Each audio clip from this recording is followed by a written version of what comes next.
시간이었다는 걸 알았어요. 네, 그 하나하나가 조금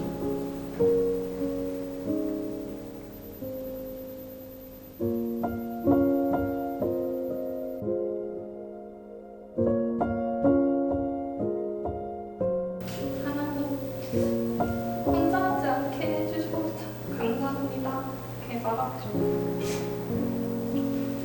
제가 그 기쁨을 이기지 못하신다는 게 그 주체가 저였는데 요즘 좀 시간을 지나면서 이 기쁨을 이기지 못하게 나를 만들어주신 분도 하나님이시고 이끌어 가실 분도 하나님이라고 생각이 들어요. 포기하시지 않는 하나님께서 여러분들 이끄셔서 여러분들이 오게 되는 것임을 잊지 않으셨으면 좋겠고 그동안 홀로 예배하느라 너무 고생했다고 그 이야기도 꼭 해주고 싶어요.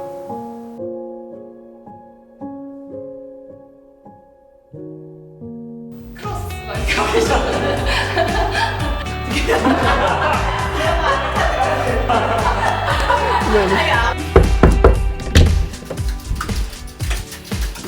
웰컴홈!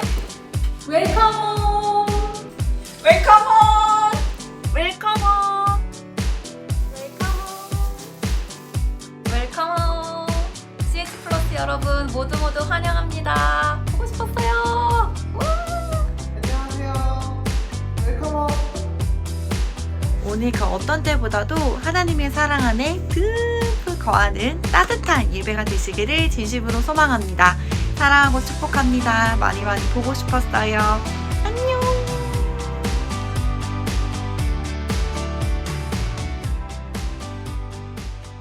하나님께서 오늘 우리에게 주신 말씀은 신명기 8장 2절부터 7절까지의 말씀입니다. 신명기 8장 2절부터 7절까지의 말씀을 제가 읽도록 하겠습니다.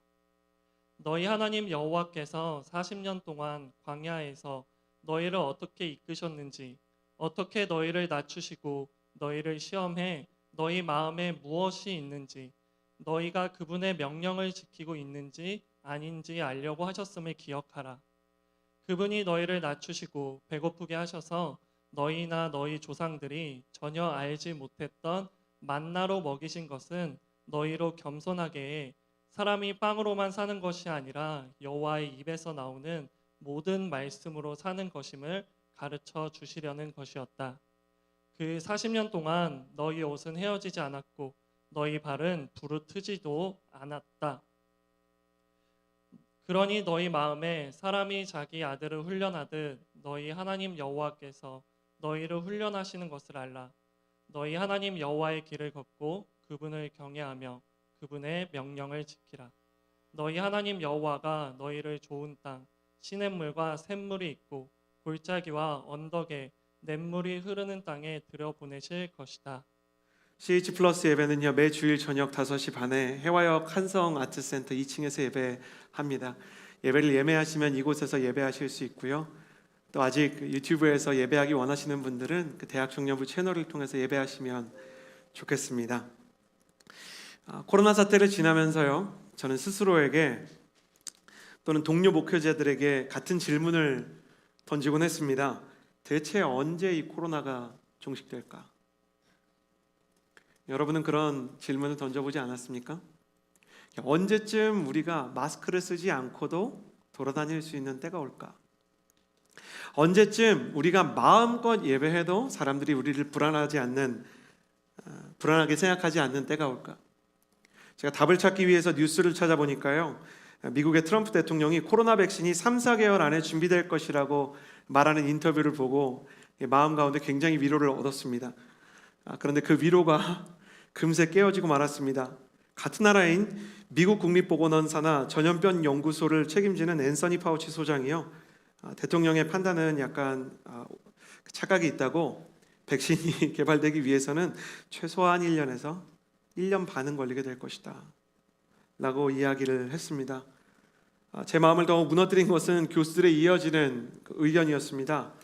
피터 호테츠 교수를 비롯한 이 질병 백신을 위해서 이렇게 헌신하는 교수진들의 이야기를 들어보니까요 이 파우치 소장의 전망마저 천운 하나님의 도우심이 따라야만 가능할 것이라고 이야기합니다. 저는 너무 낙심이 되었습니다.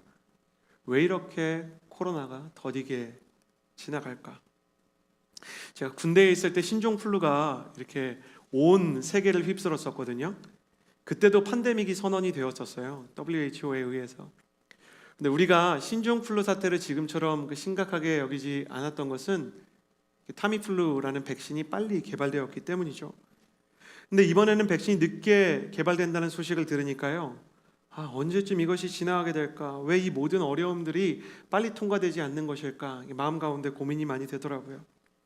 비단 코로나뿐만 아니라 우리가 인생에서 빨리 지나갔으면 좋겠다고 생각하는 시간들이 있습니다.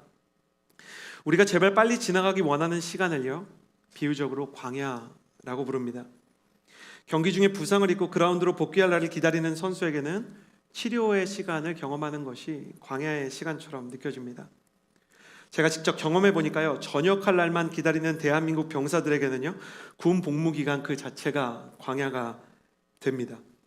결혼을 위해서 오랫동안 기도를 하는 청년들에게는요, 싱글의 시간이 광야로 느껴질 수도 있습니다. 그런데 하나님은 우리가 빨리 지나가기 원하는 광야를 속히 지나가게 해주시지 않을 때가 있습니다. 본질적으로 이런 질문에 근접하게 됩니다. 하나님은 왜 우리가 이토록 느리게 광야의 시간을 통과하며 걷게 하실까? 뛰어서 건너고 싶은데, 이 고난들을 빨리 이겨내는 열정의 기도로 응답을 받고 싶은데 하나님은 왜 기다리게 하시고 머물게 하실까? 이 홍해를 건너 약속의 땅을 향해서 행진하는 이스라엘 백성도 같은 질문을 가지고 있었을 것입니다. 직선거리로 광야에서부터요, 홍해 건너서 가나안 땅까지 2주면 갈 수 있습니다. 2주는커녕 2달도 아니고 40년을 광야에서 보낸 이후에야 약속의 땅으로 들어갔던 이스라엘 백성은 얼마나 마음이 답답했을까? 그 긴 시간 동안 그들도 우리처럼 하나님 왜 우리가 이렇게 오랫동안 광야를 지나가게 하십니까? 라는 질문을 던지곤 했을 것입니다.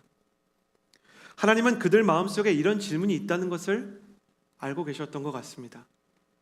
그리고 오고 오는 모든 세대가 광야의 시간을 지날 때 그 시간이 더디게 지나가는, 느리게 걸어갈 수밖에 없는 지지부진한 시간에 대한 회의를 경험하게 될 것을, 반복되는 지연되는 시간과 멈춰버린 시계 속에서 하나님께 풀리지 않는 질문을 던지게 될 것을 알고 계셨던 것 같습니다.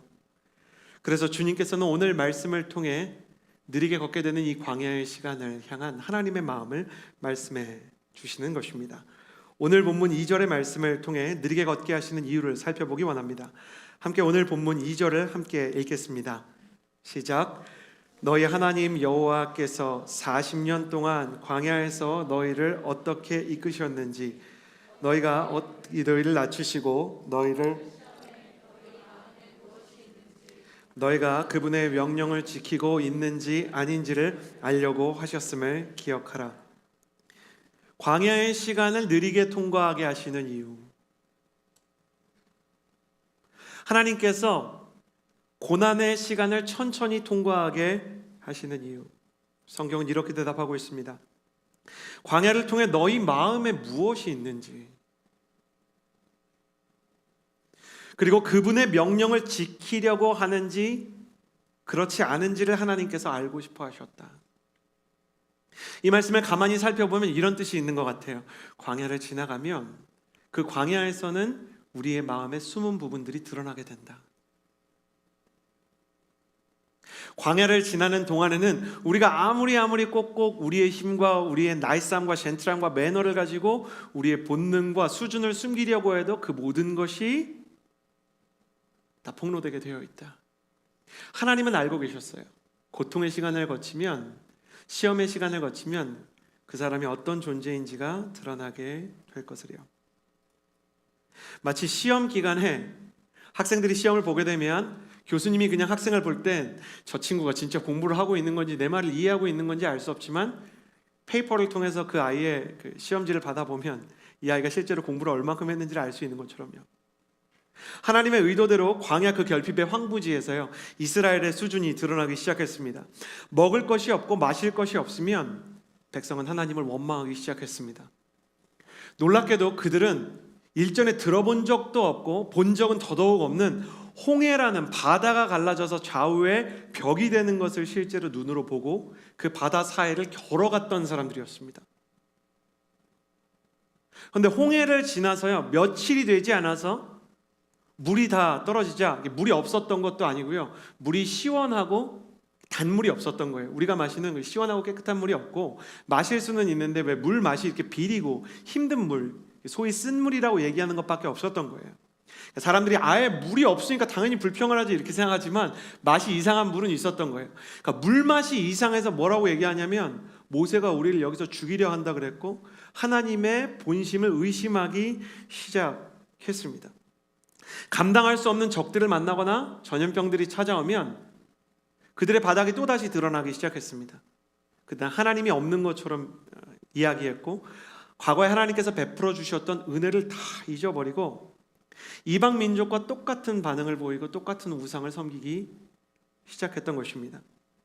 이스라엘 백성은 계속 그 광야를 지나면서 바뀌지 않는 자기 자신의 수준은 보지 못하고 마음속으로 뭐만 생각하고 뭐만 바라봤냐면, 약속의 땅에 들어가야 되는데, 젖과 꿀이 흐르는 땅이 있다는데, 거기 가면 막 포도가 이만한 게 난다는데, 거기 얼른 들어가야지, 약속의 땅, 약속의 땅, 약속의 땅만 생각했습니다. 이스라엘 백성의 관심은 약속의 땅에 있었지만 하나님의 관심은 거기 있지 않았습니다. 하나님의 관심은 약속의 백성에게 있었습니다. 우리가 기도할 때 우리의 관심은 어디에 있냐면 응답에 있습니다. 하나님께서 약속하시는 그 응답을 내가 받고 싶다. 그러니까 우리가 정말 정결하고 거룩한 사람처럼 기도에 와 있지만 그럴 수 있습니다. 하나님, 남편이요. 그러니까 예배 드리는 내내 남편만 묵상하는 예배도 가능합니다. 그렇지 않습니까? 예배 드리는 내내 하나님, 연애요. 온갖 거룩하고 방언을 통해서 기도하지만 연애만 묵상하는 기도도 있을 수 있습니다. 하나님, 취업이요. 하나님, 건강이요. 하나님, 외모요. 다이어트요. 하나님, 내가 좋은 스코어를 받아서 유학 가는 거예요.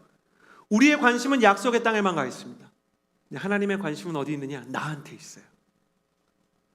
거기서 기도하는 내가 그 응답까지 가는 여정을 통해서 실제로 변화가 되는지, 그리고 그 약속과 응답을 받게 되었을 때 그것을 통해 하나님의 의와 하나님의 사랑을 전파할 수 있는 존재로 변화되는지, 하나님의 관심은 나에게 있는 것입니다. 하나님은 언제나 우리를 바라보고 계십니다.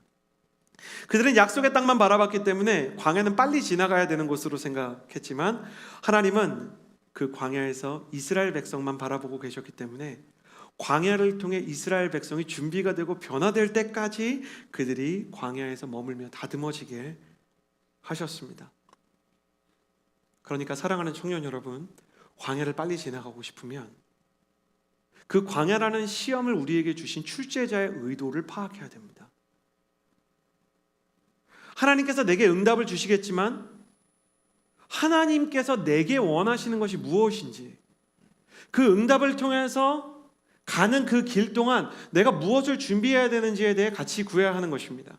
너무 답답한 나머지 신약에서 하나님께서 힌트를 주셨어요. 너희는 먼저 그의 나라와 의를 구하라. 그리하면 이 모든 것을 너희에게 더하시리라.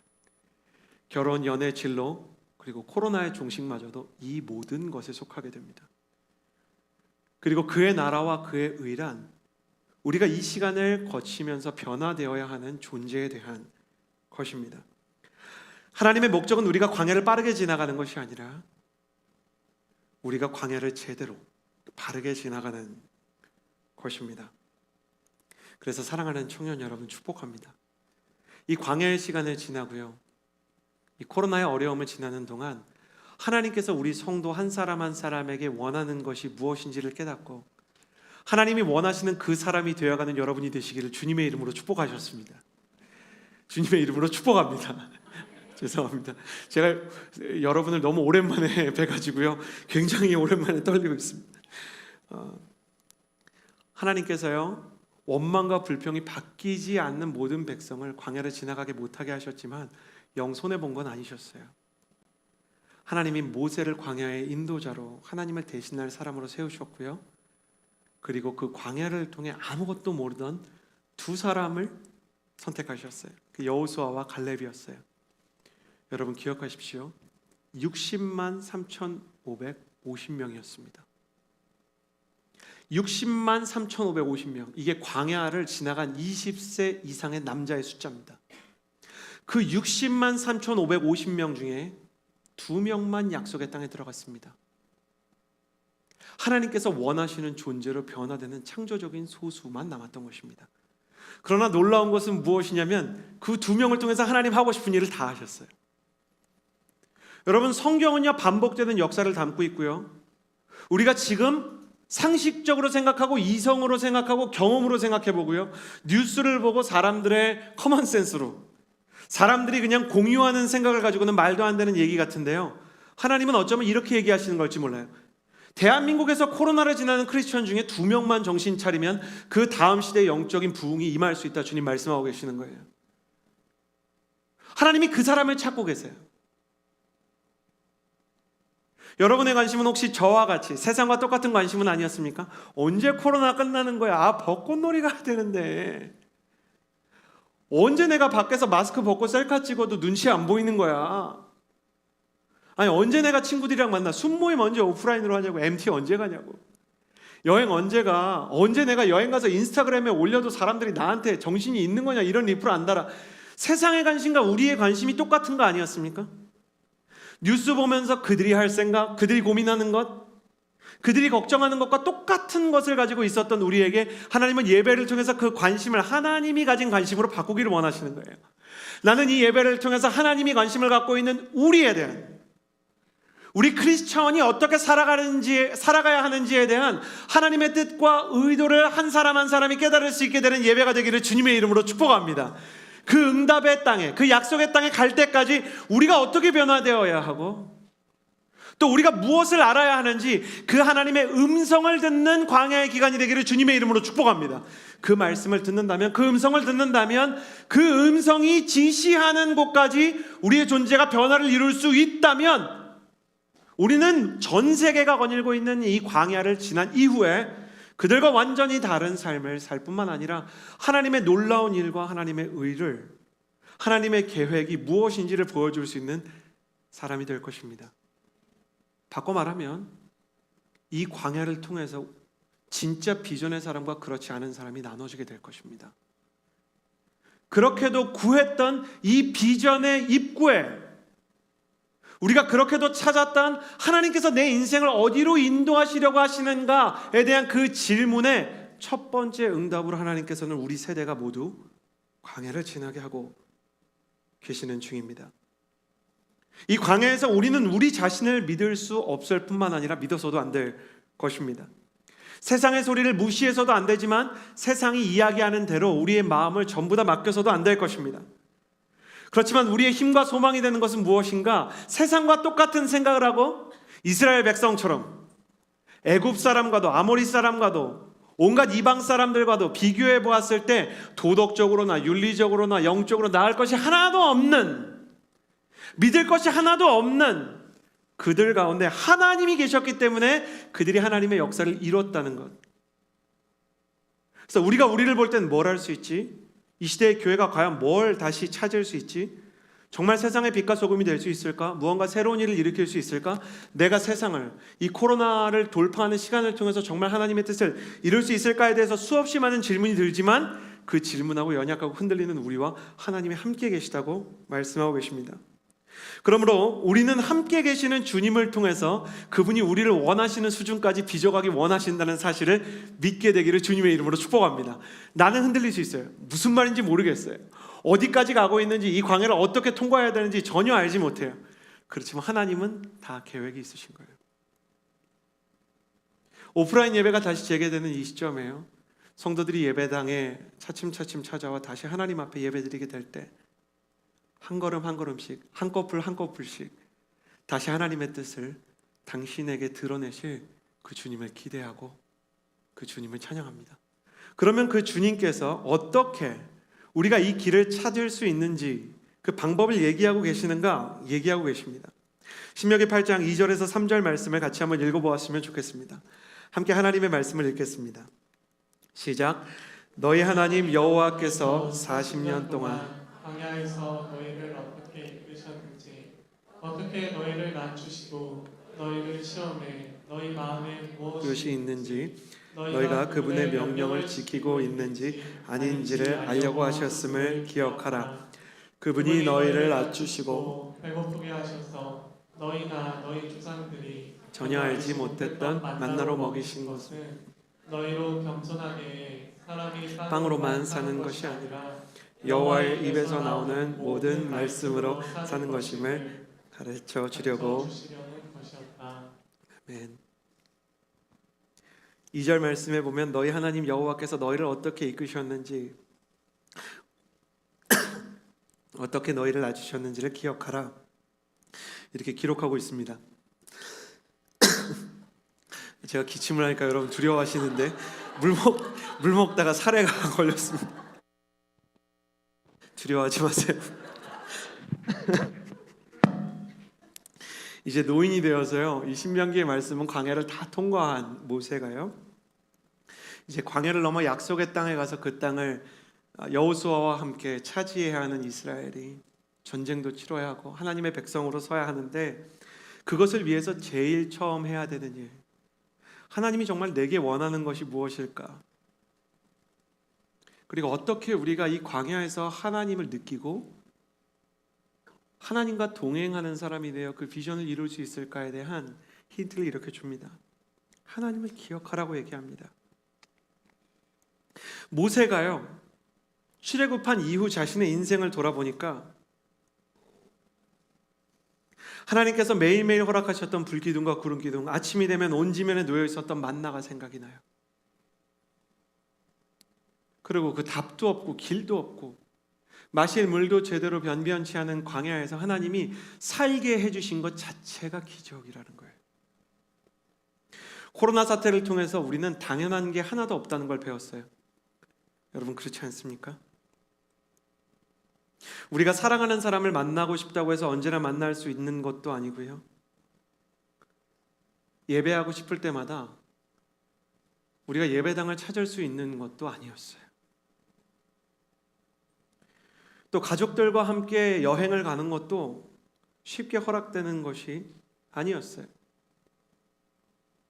우리가 당연하다고 생각했던 그 모든 좋은 시간은 사실 당연한 게 하나도 없이 모두 누군가로부터 주어지고 허락된 시간이었던 것입니다. 역으로 생각해보면 가장 가치 있고 소중한 것들일수록 실은 우리에게 무상으로 주어졌었다는 것을 우리가 발견해 나가고 있습니다. 고통을 통해서 우리는 이러한 것을 경험합니다. 이재훈 목사님이 이번 주 설교를 통해서 말씀해 주셨듯이 가장 고통스러운 순간이란 무엇인가? 당연히 얻을 수 있었던 것을, 우리가 일상에서 예전에 당연히 얻을 수 있었던 것을 수고해도 얻을 수 없게 된 것이 가장 고통스럽다는 것을 알게 됐어요. C.S. 루이스가 이야기한 것을 이재훈 목사님이 인용하신 것을 재인용하면, 고통은 세상 만사가 잘 돌아가고 있다는 환상을 깨부셔요. 당연히 이렇게 되겠지 저렇게 되겠지, 우리가 예약을 하고 우리가 일정을 세우고 계획했던 모든 것이 사실은 하나님의 보호하심이라는 전제가 없었으면 아예 존립 자체가 불가능했다는 것을 우리가 배우게 되는 것이에요. 손과 발을 우리가 움직여도 심장과 폐를 우리가 컨트롤할 수 없는 것과 마찬가지입니다. 손과 발을 못 움직여도 죽지 않습니다. 손과 발이 부러져서 깁스를 하고 오면 우리가 너무 아팠겠다 걱정하지만, 우리가 그 친구를 보면서 막 절망하지 않지 않아요? 나을 걸 알기 때문에. 근데 만약에 이 친구가 심장이나 폐에 이상이 있다 그러면 그 수술하는 부위에 낙서할 만한 여유도 우리는 갖지 못합니다. 어느 게 더 중요한지 우리가 알기 때문이에요. 우리 인생에서 가장 중요한 부분들은 하나님께서 유지시켜주고 계셨어요. 우리는 잠이 들어도 우리가 잠이 든 동안 하나님께서 우리의 심장과 폐를 움직여 우리를 돌봐주고 계셨습니다. 심지어 코로나에도 하나님의 돌보심과 선하심이 있습니까? 여러분 어떻게 생각하세요? 코로나가 임해서 세상에 좋아진 부분이 있습니까? 저는 없다고 생각했는데 담임 목사님이 설교하시는데 코로나의 유익에 대해서 말씀해 주시더라고요. 들어보세요. 놀랍게도 코로나가 준 유익도 있었습니다. 코로나 때문에 전 세계의 전쟁은 거의 종식되었고 여러분, 전 세계가 전쟁하다가 코로나 때문에 전쟁을 못하는 거예요. 이산화탄소 배출량이 전 세계에서 6% 줄어들면서요, 미세먼지 없는 맑고 파란 봄하늘을 우리가 다시 보게 되었습니다. 서울 하늘이 이렇게 깨끗합니다. 봄에 황사와 미세먼지 없는 대한민국. 멸종 위기로 몰렸던 동물들은 살아나기 시작했고, 동물들은 코로나가 고마울 거예요. 전 세계가 동시에 가족과 함께 강제 안식년을 맞고 있습니다. 이스라엘이 고통스럽게만 느꼈던 광야의 기록도 우리에게 영적인 고난을 돌파하는 교과서가 되었듯이요, 코로나의 시간을 통해서 주어지는 유익도 존재하듯이 하나님의 손 안에서 버려지는 시간이 없습니다. 내 인생에서 가장 가슴 아픈 시간, 내 인생에서 가장 힘든 시간, 바닥에 떨어졌다고 생각하는 그 시간도요, 모세가 죽음을 앞두고 돌아보니까 하나님께서 그 시간을 통해서 내게 주신 말씀이 너무 많은 거예요. 그걸 모세가 일기처럼 기록해 놓은 것이 지금의 모세 오경이 된 거 아니겠습니까?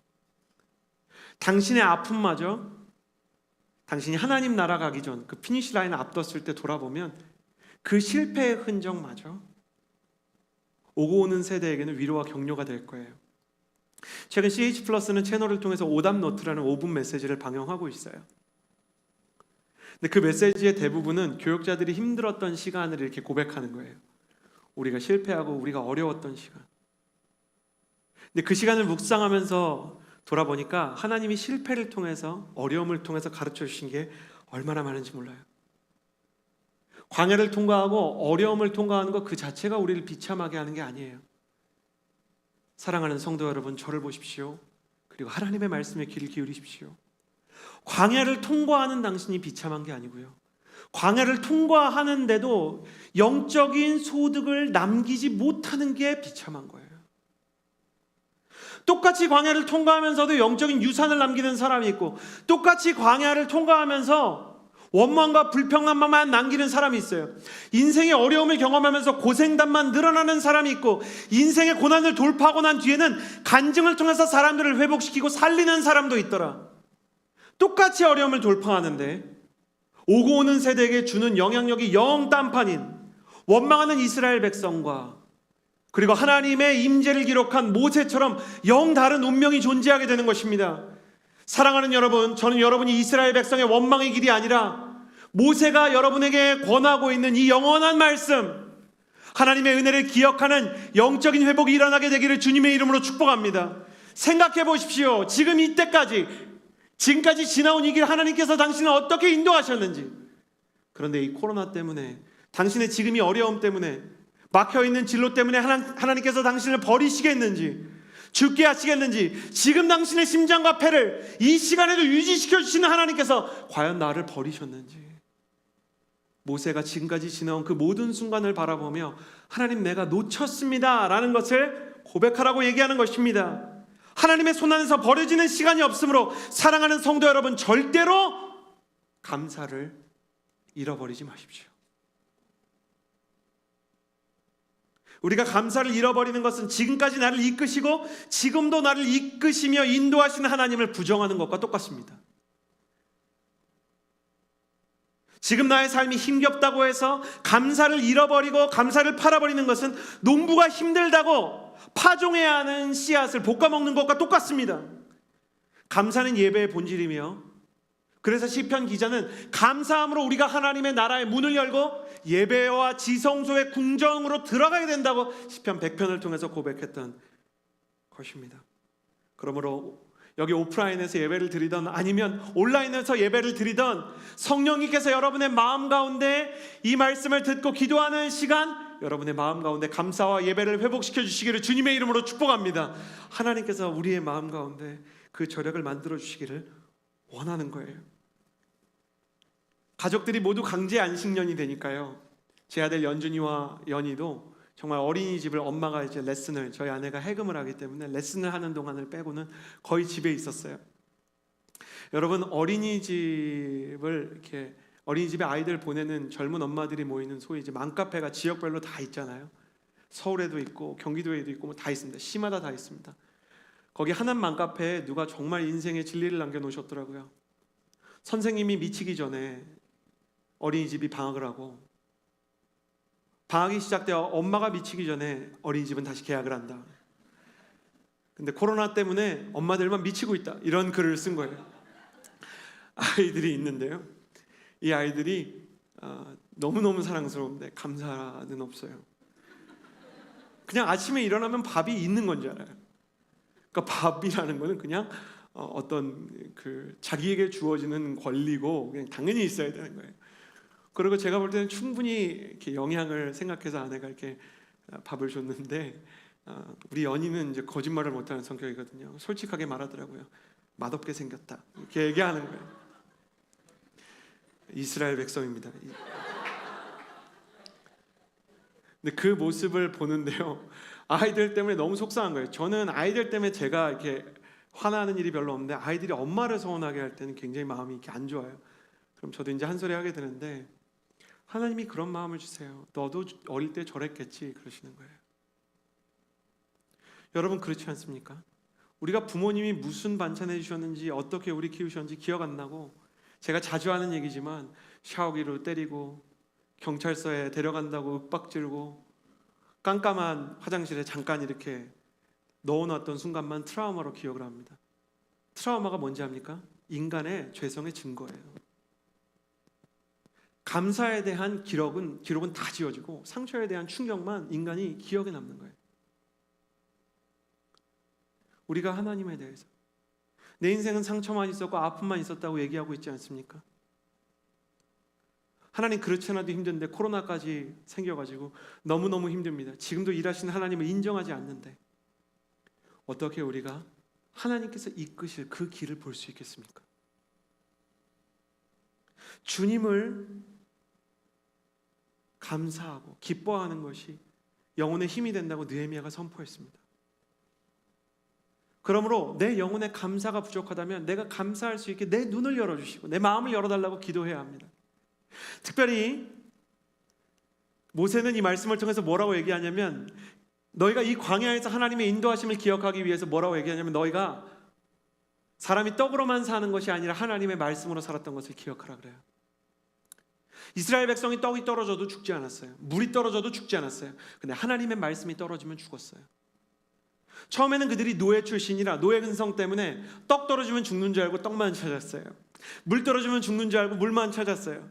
더우면 덥다, 추우면 춥다, 온갖 원망과 불평이 있었는데 그 예민한 감각이 점점 다른 곳으로 변화되기 시작했어요. 하나님의 말씀을 향한 영혼의 굶주림으로 찾아오기 시작한 거예요. 지금 온라인으로 예배드리는 분들도요, 안전상 사회를 배려해서 온라인으로 유튜브로 예배드리는 분들도 계시겠지만, 대부분의 성도님들은 자유롭게 예배하기를 원하는 날을 꿈꿨을 거예요. 지금도 꿈꾸고 우리가 함께 얼싸안고 춤추며 뛸 수 있는 날을 고대하고 있을 거예요. 우리가 이 광야를 지날 때 하나님께서 우리의 마음 가운데 영적인 감각을 날카롭게 하시고 하나님을 향한 영혼의 소원을 분명하게 하시죠. 그리고 그 분명한 갈증과 굶주림에 무엇을 넣어주시기 원하시냐면 말씀을 풀어주시는, 그 말씀의 은혜를 주시기를 원하시는 거예요. 왜냐하면 주님을 알면 알수록, 말씀을 통해 우리가 주님을 배우면 배울수록 감사와 영광을 배우게 되고, 그래서 광야의 시간을 이겨낼 영적인 저력을 가지게 되기 때문입니다. 하나님의 말씀이 풀어질수록 우리의 영혼에 갇혀있던 감사와 평안도 풀리게 됩니다. 그러므로 사랑하는 여러분, 말씀을 들을 때, 그 말씀을 들을 때 맞아 정말 하나님은 위대하신 분이야, 나를 이끌어 주셨던 분이야, 그분에 대한 감격과 갈망을 회복하게 되는 청년들이 되시기를 주님의 이름으로 축복합니다. 모세는 오랜 시간 하나님의 마음을 알아오고 하나님의 말씀을 통해 그의 영혼이 축복을 얻었습니다. 그러면서 하나님의 말씀을 듣고 그리고 감사라는 말 이후에 이 광야를 지나게 하신 하나님의 마음을 다시 한번 상기하게 합니다. 오늘 말씀 4절과 5절의 말씀을 같이 한번 읽어보겠습니다. 4절과 5절을 함께 읽겠습니다. 시작. 그 40년 동안 너희의 옷은 헤어지지 않았고 너희 발은 부르트지 않았다. 그러니 너희 마음에 사람이 자기 아들을 훈련하듯 너희 하나님 여호와께서 너희를 훈련하시는 것을 알아. 모세가 하나님의 본심에 대해서 얘기합니다. 하나님께서 우리 민족을 광야에 지나게 하시는 동안 우리 옷이 헤어지지 않았다, 그런 말을 해요. 저는 이 말이 참 놀라운 기적인 것 같아요. 이스라엘 백성이 이제 홍해를 건너면서 옷을 입었는데 그 옷이 낡고 떨어지지 않은 거예요. 광야에서 안 되는 게 있는데 옷 찢는 게 쉽지 않습니다. 그래서 그들이 몰랐지만 너무 당연히 옷이 그냥 우리가 옷을 나올 때 굉장히 튼튼한 걸 만들었나 보다 그렇게 착각했지만 하나님께서 그 옷이 헤어지지 않고 발이 부르트지 않았다. 이거를 다른 표현이 뭐냐면 너희 신발이 닳지 않았다 얘기하는 거예요. 몰랐어요. 여러분 40년 신는데 닳지 않는 신발이 있겠어요? 옷이 있겠어요? 그들이 갖고 있으면서도 몰랐어요. 그거를 모세도 보니까 이때 발견했어요. 죽기 전에. 이 신명기 설교가 끝나고 모세는 느보산에 올라가서 가늙은 노인이 되어 하나님의 부르심을 기다리는, 소천을 기다리는 신세가 되었습니다. 지금 정말 피니시 라인을 통과하는 거예요. 근데 돌아보니까 그 영적인 사람도 자기 옷이 떨어지지 않고 신발이 떨어지지 않은 걸 그때 발견한 거예요. 하나님의 본심이 어떤 건지. 그러니까 모세도 힘들었던 거예요. 말하지 않았지만 모세도 굉장히 외롭고 굉장히 힘들었어요. 그 광야도 고된데 지도자로서 모범을 보여야 되잖아요. 우리가 크리스천으로서 사는 게 왜 힘들어요? 내 한 인생 건사하기도 힘든데 다른 사람들에게 예수님의 길을 또 보여줘야 되는 입장에 있잖아요. 그러니까 실패하면 자책이 되고 넘어지면 괴롭고, 우리가 얼마나 정신병자같이 보이는지 아세요? 제 친구들이 저 예수님 처음 믿었을 때 너 예수님 믿으면 다 그렇게 이중인격 되냐 그랬어요. 막 이렇게 사람들이랑 같이 욕하고요. 조금 있다가 아니야 내가 실수했어. 뒤에서 이렇게 나쁜 얘기하면 안 되는 것이었어. 예수님 안 믿는 친구들이 저를 보더니 그럴 거면 욕을 하지 말든지, 너는 왜 욕하고 꼭 그렇게 후회를 해? 후회를 하지 말든지 둘 중에 하나만 해. 그리고 어떤 때는 막 화를 내요. 제가 아이들한테도 막 화내요. 주는 대로 먹어. 맛없게 생겼어도 먹으면 맛있어. 그러고 막 화를 내요. 굉장히 정제된 표현이겠죠. 저희 아이들이 아직 크지 않아서 다행이죠. 아빠 언제 그렇게 얘기했어? 아빠 정직하지 않아. 그렇게 얘기하지 않았잖아. 하여튼 많은 표현이 있었겠죠. 근데 또 뭐라 그래요? 재우면서 그렇게 눈물이 나요. 아빠가 미안해. 아빠가 상처 주지 않는 아빠가 될 거라고 생각했는데 아빠가 할아버지보다 나은 게 하나도 없어. 사람이 다 똑같아. 그래서 아이들이 사람이 다 똑같다는 말을 너무 일찍 배우고 있어요. 5살인데 어쩔 수 없구나. 애들이 배우는 거예요. 모세가 보니까 자기가 얼마나 힘들어요. 이 광야를 지나가면서 자기도 얼마나 고됐어요. 근데 보니까 하나님께서 너무 많은 은혜를 주셨어요. C.S. 루이스는 고통은 하나님의 음성을 더 명확하게 듣게 해주는 확성기라고 얘기했죠. 하나님께서 평소에 이야기하지 않으시거나 그 말씀이 작기 때문이 아니라 고통을 당하는 동안에는 우리가 하나님의 말씀에 귀를 기울이려고 애를 쓰기 때문에, 우리가 들으려고 하기 때문에 들리기 시작하는 거예요. 여러분 그래서 기도하세요. 너무 힘든데 하나님, 내가 갈급한 마음을 가지고 내가 예배당에 진짜 얼마 만에 왔는지 모르겠다고. 내가 유튜브로 지금 예배를 드리고 있지만 하나님, 내가 정말 꼭 코로나가 아니더라도 내 진로에 대해서, 내 인생에 대해서, 내 계획대로 되지 않은 수많은 것들이 나를 너무 힘들게 한다고. 하나님, 내게 말씀해 달라고 기도하세요. 설교를 쓰는데 너무너무 힘든 거예요. 본문을 정하고 표현을 쓰는 것도 조심스럽고 예민한 거예요. 왜냐면 오프라인으로 첫 번째 예배를 드리는데 중요한 순간인 것 같은데 내가 정말 하나님의 말씀을 온전히 전할 수 있을까 막 부담이 돼갖고 어제는 자면서도 설교를 수정하는 꿈을 꿨어요. 이 교역자 사무실 이쪽에 앉아가지고 하나님, 저 왜 이렇게 이번 주에 설교를 예민하게 준비하게 하세요? 하나님, 제가 왜 이렇게 막 표현을 썼다 지웠다 하게 만드세요? 제가 오영교 전사님 너무 좋아해가지고 막 이렇게 날카로운 모습을 아직까지 보여준 적이 없었거든요. 근데 어제 오늘 얼마나 전사님한테 막 이렇게 막 날카롭게, 막 화는 안 냈지만 믿어주세요, 화는 안 냈지만 전사님 해주세요 막 이렇게 얘기를 했는지, 왜 하나님 저를 이렇게 예민하게 막, 하나님 내가 막 하나님 말씀을 계속 읽고 또 읽게 하세요. 그러니까 주님이 너무 당연하게 이렇게 말씀하시는 거예요. 이 목사 원래 설교 그렇게 두렵고 떨림으로 준비하는 거야.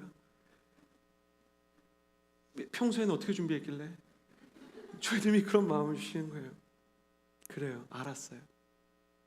나는 이 고통을 통과하는 성도 여러분을 생각하면서 이 시간이 중요하다는 것을 알았던 거예요. 너무 안타까운 건 이 시간을 지나면서도 그게 중요하다는 걸 모를 때, 이 중요한 영적인 시간들을 통과하면서도 하나님께서 지금 무슨 말씀을 하는지를 모르고 있을 때, 하나님은 그런 사람한테 뭐 하시냐? 먹으면 맛있어 소리 지르느냐? 왜 정신을 못 차려 그러시느냐? 그 옷을 매만져 주시고 그 신발을 매만져 주시고 밤에는 불기둥, 낮에는 구름 기둥으로 떠나지 않고 함께 하신다는 거예요. 제가 그 아이들을 혼내고 또 아빠가 왜 이렇게 상처를 줄까 자책하던 그날 하나님이 제 마음에 그런 마음을 주셨어요. 네 안에 있는 그 사랑이 원래 내 거고, 내가 너를 볼 때는 더 큰 사랑이 있고, 그런데 내가 너와 성도들에게 어려움을 거치게 할 때 진짜 니네가 그러는 게 좋아서 그러겠느냐? 하나님은 고통을 사용하는 것을 좋아하시지 않습니다만 고통이 아니면 변화가 없는 우리를 아시기 때문에 고통을 선택하는 때가 있을 수밖에 없다고 이재용 목사님 말씀해 주셨어요. 우리가 오죽했으면 하나님이 이렇게 하실까? 그리고 이걸 듣지 못하시면 하나님 어떻게 하실까? 그래도 우리를 사랑해 주신다는 거예요. 광야를 지난 동안 하나님이 하루도 빠짐없이 이스라엘 백성을 지켜주셨잖아요. 하나님께서 우리가 못 알아들어도요, 알아들을 수 있을 때까지 우리를 지켜주신다는 거예요. 저는 이 기간에 한 메일을 받게 되었어요. 한 형제님이 보낸 메일을 허락을 받고 공개하기로 약속을 했습니다. 목사님 안녕하세요. 많은 사람들이 힘들어하는 지금 목사님께서는 잘 지내시는지요? 저도 잘 지냈으면 좋겠는데 저는 요즘 제 바닥을 마주하는 시간을 보내고 있습니다. 다들 그럴 것 같지만 저희 집안도 코로나로 인해서 집에서 가족들과 보내는 시간이 많아졌습니다. 처음에는 그냥 집에서 있어야 되나 보다 생각했는데 집에 있다 보니까 가족들과 자주 만나면서 사랑이 깊어지는 대신 마찰이 심화되기 시작했습니다. 어제는 아버지가 제게 미래의 계획이 어떻게 되냐고 물으시더니 제가 머뭇거리자 대안 없는 인생이라고 화를 내기 시작하셨습니다. 저도 화가 나서 지금 세상 좀 보라고, 내일 일도 모르는데 꼭 그걸 이때 물어야 되느냐고 거칠게 응수했습니다. 거기다 자식이랑 대화를 해본 적이 없으니까 대화 대신 면접을 보고 있다고 말을 쏘아붙였습니다. 그 말을 듣고 말을 멈춘 채 시선을 내리시며 침묵하셨던 아버지의 얼굴이 아직도 기억이 납니다. 엄마랑 동생은 따로 상처를 주고받았습니다. 동생이 연애하는 남자가 평소 마음에 들지 않으셨던 어머니는 식사 중에 내색을 하셨고, 동생은 화가 나서 밥을 다 먹지도 않고 밖으로 나가버렸습니다. 학교 친구들과 말해보니 요즘 집에서 많이들 싸운다고 하더군요. 문제는 그 친구들 집안과 달리 저희 집안은 모두 교회를 다닌다는 겁니다. 그것도 온누리 교회를요. 이 시간이 되고 보니 저희가 서로 사랑하는 법, 대화하는 법을 몰랐다는 것을 새삼 마주할 수밖에 없었습니다. 목사님, 예수님을 믿으면서도 왜 우리 집안은 이 모양일까요? 아니, 저는 왜 이 모양일까요? 아버지가 물어볼 수도 있는 말 한마디에 폭격을 쏟아붓고 지금도 울면서 왜 저는 후회하고 있을까요? 상황이 이런데도 저는 화해할 자신이 없습니다. 제가 어떻게 하면 좋을까요? 답장을 써드린 것도 공개하기로 약속을 했습니다. 형제님, 하나님도 우리의 연약함을 보고 불쌍히 여기십니다. 그러나 지금 다툼과 갈등이 드러났다고 해서 여기서 가족의 관계가 끝난 것은 아닐 것입니다. 우리는 때로 문제가 드러나고 아파하는 과정을 통해서만 문제를 인정하고 그 문제를 주님께 맡겨드리는 삶을 살아가게 됩니다. 그래서 그 아픔마저 하나님께서 주신 선물이라고 할 수 있을지도 모르겠습니다. 그 증거로 형제님이 이렇게 목회자에게 메일을 보내고 기도를 시작하게 되지 않으셨나요? 분명히 하나님은 지금도 형제님과 그 가정을 지키고 계십니다. 지금 당장 아버지에게 사과의 손을 내미는 게 참 쉽지 않다는 말이 너무 이해가 됩니다. 다만 드리고 싶은 조언이 있다면 모든 일을 느리게 시작하십시오. 조금씩 기도하고 조금씩 사랑하시면 됩니다. 그리고 다만 느리게 걷더라도 포기하지 말고 끝까지 가십시오. 홍해가 하룻밤을 지나서야 열렸듯이 포기하지 않는 믿음의 기도가 가정을 변화시키고 무엇보다 형제님의 마음을 변화시킬 것입니다. 저도 형제님의 가정을 위해서 기도할게요. 승리하실 거예요. 느리게 걷는 우리를 보면서 느리게 걷는 40년의 그 광야 생활 이스라엘 백성을 보면서 하나님도 그들과 함께 40년을 광야에서 방황하셨습니다.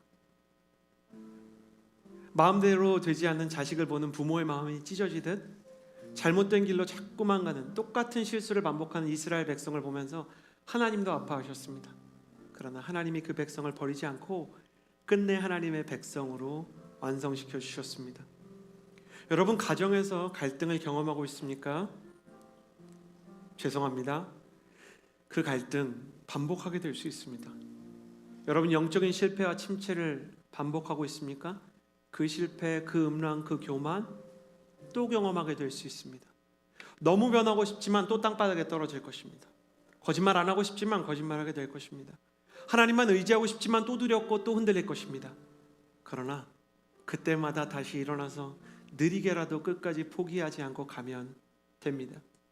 이 예배를 보고 계시는 사랑하는 성도 여러분, 그리고 이 자리에 계시는 여러분, 주님께서 당신을 여기까지 인도하시고 포기하지 않는 믿음의 사람으로 이 자리에 앉혀주신 줄을 믿습니다. 주님께서 한 사람 한 사람 이 광야를 무의미하지 않게 느리게 걷지만 담담하게 그리고 단단하게 그리고 명확한 방향으로 우리를 인도해 주시기를 소원합니다.